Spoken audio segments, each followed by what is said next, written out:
बात करेंगे, दो नए सेक्शन आए हैं टीडीएस के 194R और 194S। इसके बारे में काफ़ी डिपार्टमेंट ने पहले क्लेरिफिकेशंस वगैरह दिए हैं। 194R के केस में दो सर्कुलर्स भी लाए हैं जिसमें काफ़ी चीज़ें उन्होंने क्लेरिफाई करी हैं। लेकिन एक और बहुत इम्पॉर्टेंट इशू है, ये डिडक्शन कैसे होगी जब पूरा का पूरा जो बेनिफिट है या जो पेमेंट है वो इन काइंड होगा, तो उस केस में टीडीएस कैसे डिडक्ट होगा, ये इस बारे में आज हम बात करेंगे।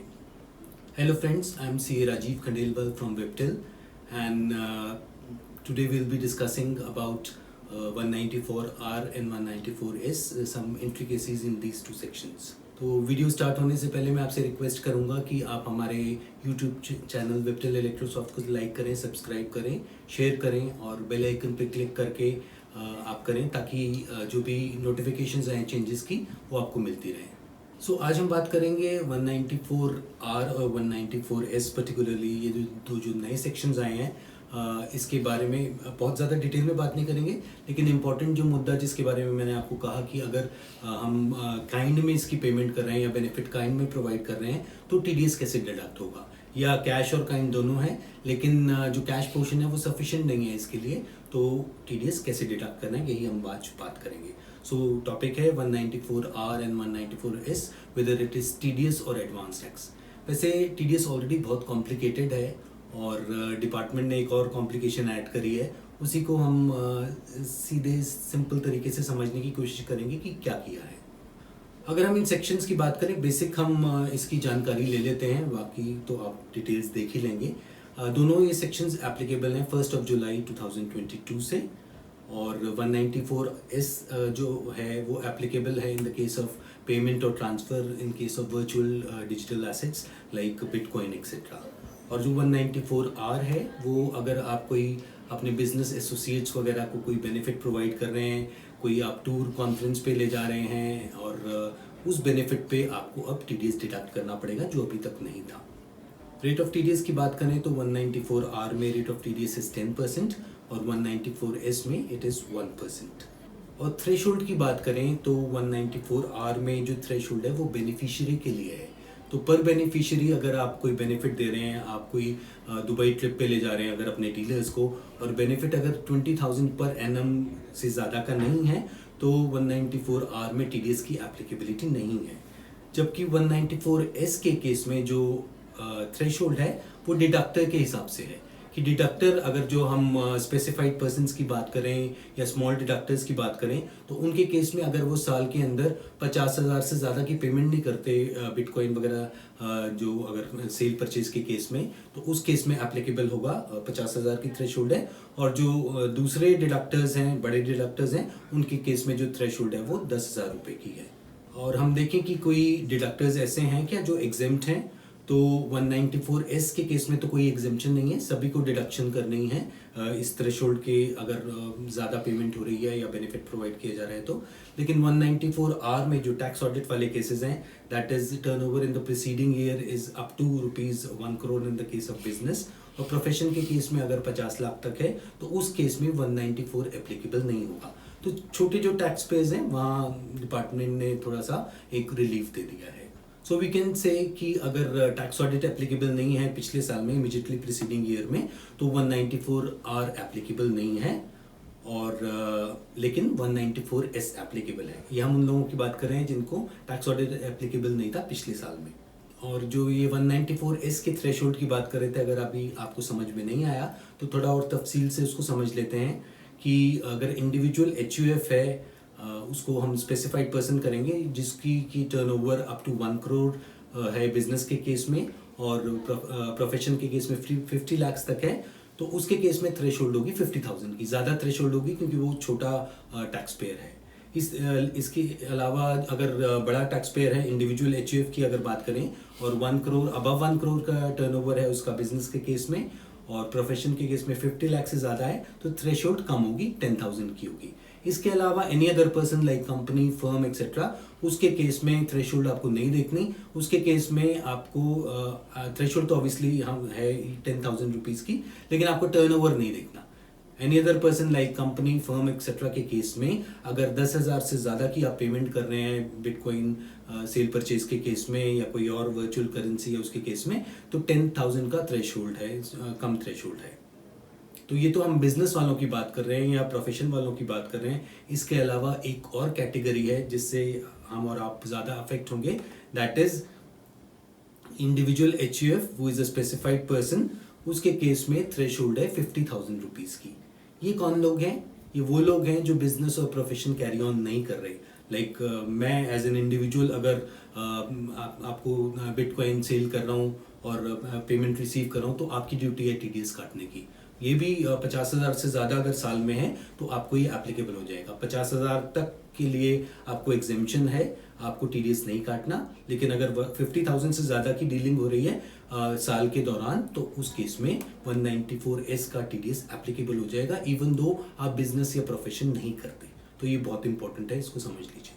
तो यहाँ सवाल मेन जो आज हम डिस्कस कर रहे हैं कि जहाँ पेमेंट सफिशिएंट नहीं है या तो पेमेंट है ही नहीं, सारी की सारी पेमेंट या जो बेनिफिट है वो आपने काइंड में ही प्रोवाइड कर दिया। लाइक अगर हम सेक्शन 194R की बात करें तो आप एक दुबई ट्रिप ले गए अपने डीलर्स को और पेमेंट आप कुछ नहीं कर रहे, तो टीडीएस कैसे काटेंगे? इसी तरह से अगर बिटकॉइन की बात करें, बिटकॉइन आपने सेल किया और सेल क्या किया, आपने एक्सचेंज कर लिया। आपने बिटकॉइन प्रोवाइड कर दिया सामने वाले को और उसने दूसरा जो टीथर है, एक वर्चुअल करेंसी और है, उससे आपको एक्सचेंज कर दिया। तो पैसे का तो कोई लेन देन हुआ नहीं, तो टीडीएस कैसे डिडक्ट करेंगे? तो इन केसेस की हम बात करेंगे। और इसमें सवाल सबसे बड़ा यही है कि टीडीएस कैसे डिडक्ट होगा, कैसे जमा कराएंगे? तो ये ना सिर्फ 194R और 194S पे एप्लीकेबल है, एक एग्जिस्टिंग सेक्शन है 194B, उसको भी इन्होंने यहाँ कवर कर लिया, which is winning from lottery, crossword puzzles etcetera. इस केस में भी अगर काइंड में पूरा का पूरा प्राइज मनी आपको कोई गाड़ी दे दी या कुछ दे दिया, तो उसके केस में 194B में भी ये इशू आएगा। तो इस केस में जो अब हम मेथड आगे फॉलो करने जा रहे हैं वो आप इसके लिए भी यूज़ कर सकते हैं। इसके केस में क्योंकि आपके पास पेमेंट करना नहीं है, आपको टीडीएस कैसे जमा कराएंगे, तो सरकार ने इसमें एक नया तरीका निकाला है। सरकार मानना पड़ेगा बहुत इनोवेटिव है। उन्होंने एक नया तरीका निकाला कि इस केस में एडवांस टैक्स डिपॉजिट करेगी पार्टी, जिसकी डिडक्शन होनी थी वो पार्टी खुद एडवांस टैक्स डिपॉजिट करेगी। तो ये उन्होंने तरीका निकाला है और इसको कैसे दिखाना है रिटर्न्स वगैरह में, उसके बारे में भी हम बात कर रहे हैं। तो फॉर्म 26Q में जो चलान डिटेल्स होते हैं, नॉर्मल तो जैसे आप स्क्रीन पे देख पा रहे हैं, वो आपके क्वार्टर के 3 चलान्स हैं, जिसमें आपका माइनर हेड ऑफ चलान 200 है, that is TDS payable by the deductor. तो ये नॉर्मल आपका तरीका है जैसे आप जमा कराते हैं। और अगर आपके केस में 194R या S या B के केस में अगर कोई पेमेंट है, तो इस तरह से एक और नया चलान जैसे 4th नंबर पे आप देख रहे हैं, ये भी ऐड हो जाएगा। और इसमें ज़रा आप ध्यान से देखिए, ये बेसिकली वो एडवांस टैक्स है जो पार्टी ने डिपॉजिट किया है, आपने नहीं किया, पार्टी ने डिपॉजिट कराया है। तो इस केस में अगर आप देख पा रहे हैं तो ये जो माइनर हेड ऑफ चलान है वो 100 आएगा। नॉर्मली आप देख रहे हैं कि जब हम अपना टीडीएस जमा कराते हैं वो 200 होता है, लेकिन ये क्योंकि एडवांस टैक्स है और एडवांस टैक्स का जो कोड है वो 100 है, वो आपको शो करना है। और ये मैं फिर रिपीट कर रहा हूँ, ये चलान जो 4th नंबर पे है, ये आपने डिपॉजिट नहीं किया, ये पार्टी ने डिपॉजिट किया है, लेकिन आपको अपनी टीडीएस रिटर्न फॉर्म 26Q में दिखाना पड़ेगा। अब यहाँ प्रॉब्लम्स और भी आ सकती हैं कि पार्टी अगर गलत आपको चलान डिटेल्स दे दे, गलती से, जानबूझ के तो शायद नहीं देगी, लेकिन गलती से अगर वो गलत चलान डिटेल्स दे दें, ओ की बजाय 0 या उस तरह से, या डेट गलत दे दें, तो आपके लिए प्रॉब्लम्स हो सकती हैं। तो यहाँ शायद एक एडिशनल रिस्पॉन्सिबिलिटी है डिडक्टर के ऊपर कि वो उसको चेक करें कि ये प्रॉपर चलान डिटेल्स हैं या नहीं। इसके अलावा जो minor head of challan advance tax का मैंने बताया 100, वो आपको चलान डिटेल्स में दिखाना पड़ेगा और फॉर्म 26Q में। और जो चलान डिटेल्स हैं उसमें pan number of the party is not available. तो चाहे आपका चलान है या पार्टी का डिपॉजिट किया हुआ एडवांस टैक्स का चलान है, सारी इन्फॉर्मेशन एक ही जगह दिखाई जाएगी। और वहाँ ना तो आपका पैन आ रहा, आपका पैन तो चलिए वैसे 26Q में आता ही है, लेकिन पार्टी का पैन नहीं आ रहा, तो वहाँ पता नहीं लग पाएगा कौन सा टीडीएस वाला है, कौन सा एडवांस टैक्स वाला है। ऑब्वियसली आपके जो कोड है उससे पता लग जाएगा, बट अदर देन दैट किस पार्टी का है वो नहीं पता लग पाएगा, क्योंकि यहाँ चलान डिटेल्स में उन्होंने पैन की डिटेल्स नहीं ली है। और लिंकिंग जो करेंगे डिपार्टमेंट, वो डेफिनेटली चलान नंबर के थ्रू ये लिंकिंग की जाएगी। तो इसका मतलब ये हुआ कि अगर आप अपने 100 डीलर्स को दुबई लेके गए हैं और उनको ये बेनिफिट प्रोवाइड किया है, तो 194 आर में आपको उन सबको कहना पड़ेगा, और 20,000 से ज़्यादा इंडिविजुअली एक एक डीलर का वो बेनिफिट मिला है, तो आपको उनको बताना पड़ेगा कि भाई एडवांस टैक्स अपना अपना जमा करा दीजिए। वो जमा कराएंगे रेलिवेंट 10% के हिसाब से, और वो डिटेल्स आपको देंगे। और आपकी टीडीएस रिटर्न में समझ लीजिए हर महीने का अगर एक एक चालान है तो क्वार्टर के 3 चालान होंगे, और इसके अलावा 100 चालान और होंगे, तो अब आपके यहाँ 103 चालान होंगे आपकी टीडीएस रिटर्न में, चालान डिटेल्स में। डिडक्टेड डिटेल्स की बात करें तो नॉर्मल इन्फॉर्मेशन जैसे जाती है वैसे ही जाएगी, लेकिन ये जो एडवांस टैक्स वाला केसेस है वहाँ थोड़ा सा एक डिफरेंट चीज़ है, वहाँ हम समझ लेते हैं क्या होगा। जो टोटल टैक्स डिडक्टेड है वो 0 होगा, क्योंकि आपने तो कोई टैक्स डिडक्ट किया नहीं है। बाकी इन्फॉर्मेशन नेम, पैन वगैरह, डेट ऑफ पेमेंट वगैरह वो सब आएंगी, लेकिन जो टैक्स डिडक्टेड है that will be 0 as you can see on the screen. इसी तरह से जो टैक्स डिपॉजिटेड है वहाँ एक्चुअल अमाउंट आएगा। सो अगर 10,000 रुपीज़ 1 लाख पे 10% डिपॉजिट हुआ है तो वो इन्फॉर्मेशन प्रॉपरली यहाँ आएगी, लेकिन टैक्स डिडक्टेड में 0 आएगा।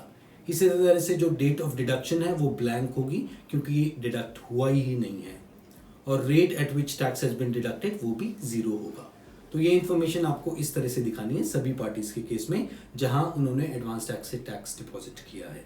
एक और चीज़ का आपको ध्यान रखना है कि जो एडवांस टैक्स पार्टी ने डिपॉजिट किया है वो डिपॉजिट कर देना चाहिए before the end of the relevant quarter. तो अगर हम सेकेंड क्वार्टर की बात कर रहे हैं तो 30 सितंबर तक ये टैक्स डिपॉजिट हो जाना चाहिए, तभी प्रॉपरली रिटर्न में वो डिस्प्ले हो पाएगा। और मैं फिर और उसको क्लियर कर दूं कि इसमें 2 काम होंगे, एक तो advance tax deposit by the party, दूसरी पेमेंट और क्रेडिट बाय द डिडक्टर। जहां पेमेंट करनी है तो उस केस में तो पहले जो काम होगा वो होगा advance tax deposit by the party, और उसी के बाद आप उसको पेमेंट कर सकते हैं।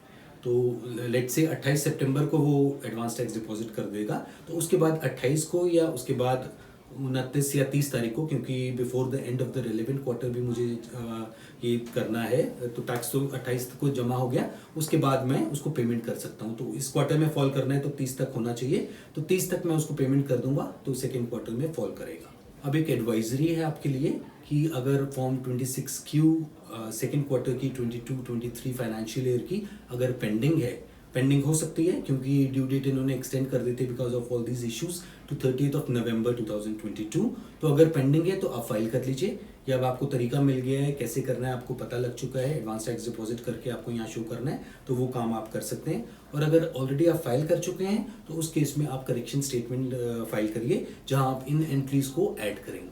ऑल्टरनेट ट्रीटमेंट, अब आपका सवाल हो सकता है कि और क्या तरीका हो सकता है, तो ये तो एक तो कॉम्प्लिकेटेड तरीका जिसके बारे में बताया वो भी है, दूसरा सिंपल वाला तरीका तो है ही हमारे पास कि जैसे हम डिडक्ट करते हैं, डिपॉजिट करते हैं टीडीएस को और डिटेल्स दिखा देते हैं 26Q में डिडक्शन की भी डिपॉजिट की भी, वैसे ही कर सकते हैं। और पार्टी से आप रिकवर कर लीजिए टीडीएस का अमाउंट, उसको डेबिट कर दीजिए और उससे पेमेंट्स वगैरह जो होती हैं उससे एडजस्ट करके वो कर सकते हैं। तो ये एक सिंपल और तरीका भी है आपके पास जो आप कर सकते हैं। दूसरा एक और तरीका है कि आप डिडक्ट करें, डिपॉजिट करें इन द नॉर्मल वे, और you bear the TDS yourself, that is you do not recover it from the party से अपना टीडीएस कहें कि कोई बात नहीं, छोटा सा अमाउंट है, हमारा डीलर है, क्या दिक्कत है, हम खुद ही बियर कर लेते हैं।